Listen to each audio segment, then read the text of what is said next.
Hey guys, good morning. সবাই কেমন আছো?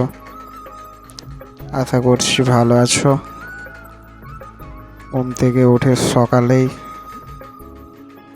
চলে গিয়েছিলাম রাস্তায় গিয়ে কালকে রাতে ফ্লিপকার্টে কিছু অর্ডার দিয়েছিলাম, সেটাই আনতে যাচ্ছি রাস্তাতে। এনে তারপরে কথা বলছি।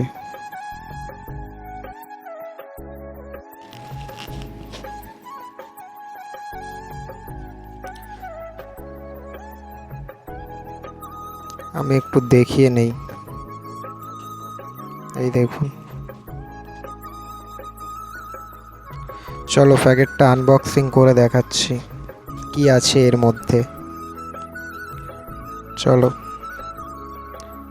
খোল যা সিম। এটা হচ্ছে আমার মাইক্রোফোন, যেটা দিয়ে ভিডিও বানাবো, ভিডিও রেকর্ডিং করব। ঠিক আছে, এটা হচ্ছে আমার মাইক্রোফোন। ছোট ছোট যত ভাই দাদারা আছো, প্লিজ সাপোর্ট করো আমাকে সবাই, ঠিক আছে? প্লিজ। হ্যালো গাইস, ভিডিওটা যদি ভালো লেগে থাকে তাহলে লাইক করতে পারো, সাবস্ক্রাইব করে রাখতে পারো। এরকম ভিডিও আরও আমি দিতে চলেছি। Bye bye my friend.